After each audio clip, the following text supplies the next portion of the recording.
اعوذ باللہ من الشیطان الرجیم، بسم اللہ الرحمن الرحیم۔ بنی اسرائیل کا عبادت گزار جریج نامی ایک شخص۔ بخاری شریف میں لکھا ہے کہ بنی اسرائیل میں جریج نام کا ایک شخص تھا جو انتہائی عبادت گزار تھا۔ ایک دن نماز پڑھ رہا تھا کہ ماں نے آ کے پکارا تو اس نے کوئی جواب نہ دیا اور ماں واپس چلی گئی۔ دوسرے دن پھر آگے آواز دی، یہ نماز پڑھ رہا تھا، پھر جواب نہ دیا۔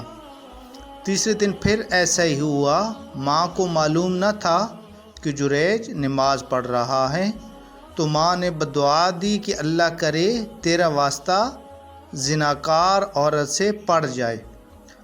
وقت گزرتا رہا، جریج اپنی عبادت میں مشغول رہا۔ کافی عرصے بعد ایک زناکار عورت تھی جس کی شادی نہیں ہوئی تھی، اس کا بیٹا پیدا ہو گیا۔ لوگوں نے پوچھا کہ تمہاری تو شادی بھی نہیں ہوئی، تو یہ بچہ کس کا ہے؟ تو اس عورت نے جریج کی طرف اشارہ کر دیا کہ بچہ اس کا ہے۔ لوگوں نے کہا، اچھا یہ اتنی عبادتیں کرتا ہے اور کام ایسے کرتا ہے؟ لوگوں نے جا کے اس کا عبادت خانہ توڑ دیا اور اس کو سزا دینے لگے۔ تو جریج نے کہا کہ لوگوں میری بات سنو، یہ گناہ میں نے نہیں کیا۔ لوگوں نے کہا، کوئی ثبوت ہے آپ کے پاس؟ تو کہنے لگے کہ ہاں، اس بچے کو میرے پاس لے آؤ۔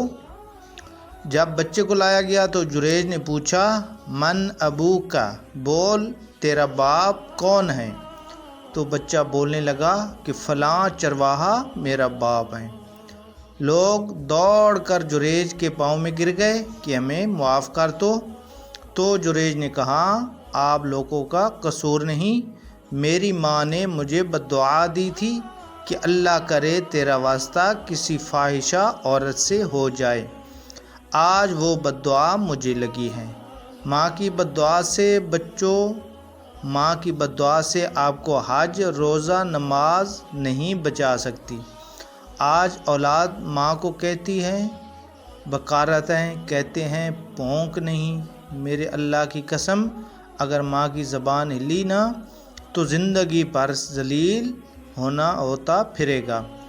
آج لوگ بہت سارے صدقہ خیرات کرتے ہیں، نمازیں پڑھتے ہیں، ذکر و اذکار کرتے ہیں، لیکن اگر ماں کے ساتھ رویہ ٹھیک نہیں تو اللہ کو آپ کا کچھ نہیں قبول۔ اللہ ہمیں عمل کرنے کی توفیق عطا فرمائے۔